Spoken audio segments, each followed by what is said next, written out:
the cop was right and justifiable in shooting the kid because the kid was attacking the cop. And then when he instead of running away, he turned around when he obviously could have gotten away and tried to charge the police officer. Well, he was bigger than the cop. The cop was rightfully fearful of his life and public safety, so he shot him. But he didn't shoot him 16 times.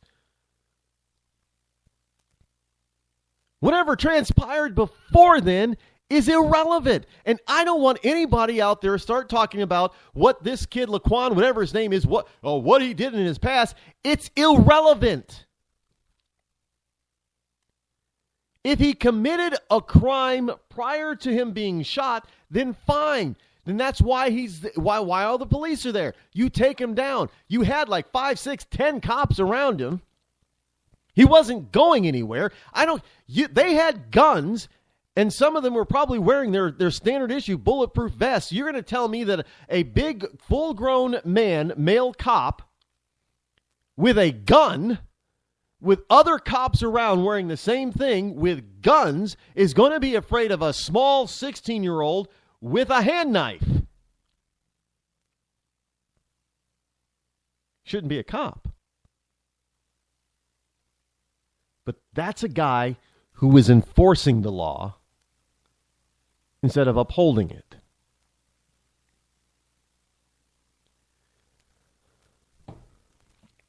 But what we have here is people that are afraid to uphold the law. They just want to enforce their laws. And it comes from the top down. And we can see this happening out in San Bernardino, California. We can't say it's a terrorist act yet. We don't know. Bullshit, it is a terrorist act. But the reason why they're not saying it is because the president is holding off. He's saying, we don't know if this is a terrorist attack yet. And this is something that we got to look into. And hey, by the way, if we had significant, meaningful gun control laws, they wouldn't have gotten a gun. That's another crock. Well, hey, they got the gun legally, didn't they? Well, that's still a crock. From what we have learned about Saeed Farouk, or whatever the frick his name is, he should never have been in the United States.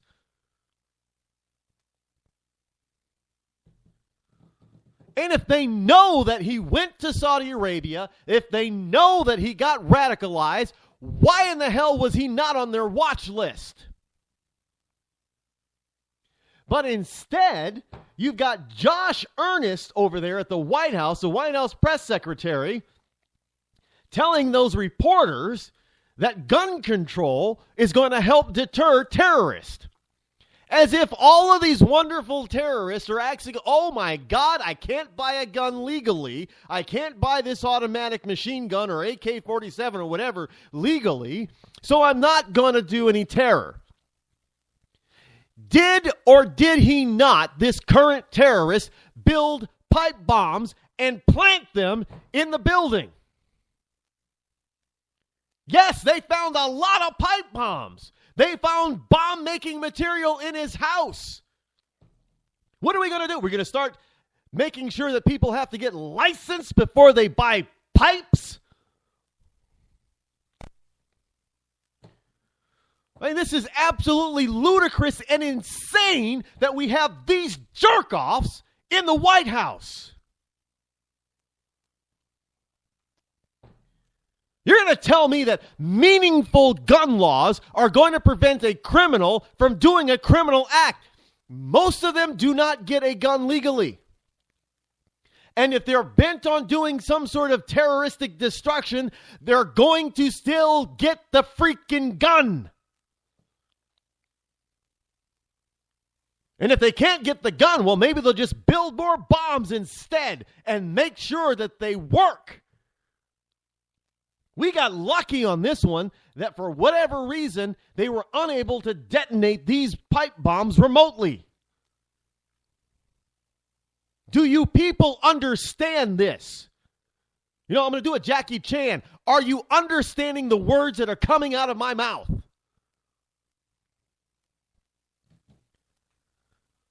meaningful so-called gun laws, the only thing that is going to do is take guns out of law-abiding, legal citizens. That's it. That's all they're designed to do anyway. There isn't a single gun law on the books or a single gun law proposed by these liberal Democrat jerk-offs that would have prevented this terroristic tragedy. Nothing. And yet they're going to run to the microphone and talk about, oh, yeah, Hillary Clinton, yeah, we got to have meaningful gun control. O'Malley, we got to have meaningful gun control laws. We got Bernie Sanders, we need to have, we can't have all this terrorism and mass shootings and Obama running around the world talking about, well, mass shootings only happen in the United States. Right after they just had one of the world's worst mass shootings in history in Paris. Now, the last time I checked, Paris, France is not part of the United States of America.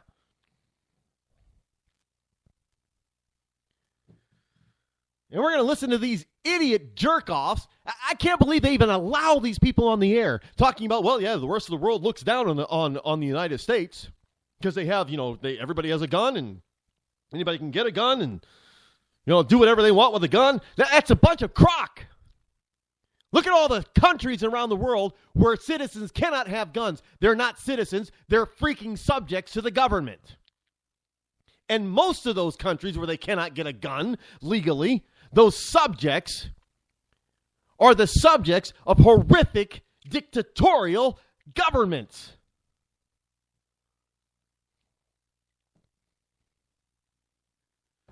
I mean, even France, you thought they learned their lesson. Hey, you know what? Says French President Hollande, we're going to shut down the border. And then 2 days later, we're going to allow 30,000 more refugees into the country. Folks, that is beyond stupidity, beyond insane. There isn't a word for that. It's beyond insanity. There is no word for that level of insane stupidity. If there is, I don't know it. And I have a, pretty decent sized vocabulary. And that's just beyond my vocabulary right now. I don't know. I've looked for a word. I don't know of another word that would explain that goes beyond stupid insanity. I'm going to have to create a word, invent a word, because you've just lost 130 people. And some of these people that committed this horrific act came into your country under false pretenses of being a refugee. And you're going to close your border, but you're still going to let in another 30,000 of them. We have a government that says, oh, no. We have no credible evidence of any imminent attack.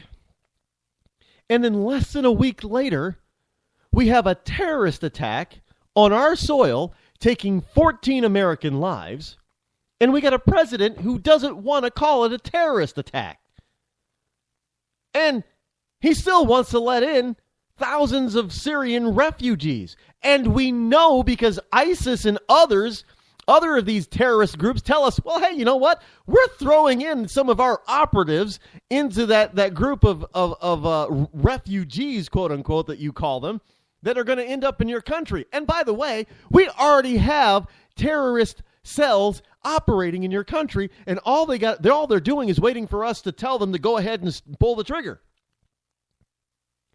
And yet we want to have more of them come in. That is beyond stupidity and insanity. I don't know what the word is for that. And you're going to have people, we know this stuff is happening, and yet you're going to have people who are afraid to report suspicious activity and behavior because they're afraid of being called a racist? Are you kidding me? How does that make any logical sense? That doesn't even make illogical sense. It is beyond illogic. It's beyond stupidity. It's beyond insane. I don't know the word for this kind of crap. And then they go and say, well, hey, meaningful gun control would make us safer because, hey, they bought these guns legally and they wouldn't have been able to do what they did.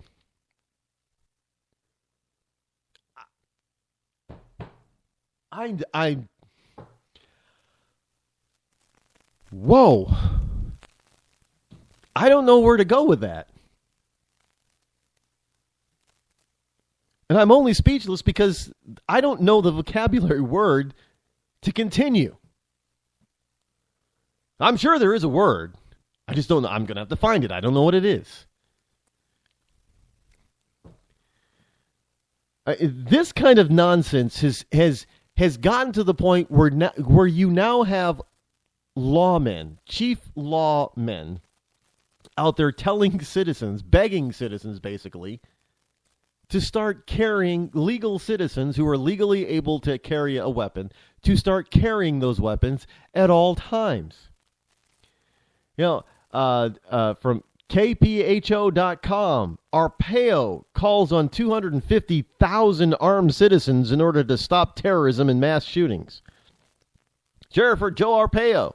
Yes, you've got the Detroit police chief. He's out there saying, the city of Detroit, armed citizens deter terrorist attacks in Detroit. You don't see any, hey, look, their justifiable homicide rate went through the roof when they went through their economic debacle from Democrats, by the way, caused by Democrats. And now the city's crime rate is plummeting because citizens are realizing they can't depend on the police because the police are underfunded and undermanned, and they can't depend on the police to protect them and serve them as they once probably should have and could have. So the people are taking it onto themselves to protect themselves, and that's exactly what they're doing. I don't. And you've got that's in Detroit, and this goes on and on and on. You got the Ulster County, New York, which is down around New York City, that says licensed gun owners should carry all the time. In New York freaking state, you've got a county sheriff telling you that if you can legally carry a gun, you should carry it all the time. You've got Sheriff David Clark out of Wisconsin saying the Second Amendment is going to help keep people safe. I mean, he was on this show a few weeks ago saying just that. I'm going to have to find a vocabulary word to really describe what the hell is going on and how stupid and illogical and irrelevant these people really are. Don't be afraid of these people. If you see something that is out of the ordinary, say something. And if you say to me that you are afraid to say something because you're going to be construed as being a racist, I'm going to knock you the F out. Plain and simple. I'm Rod Eccles. I'm out.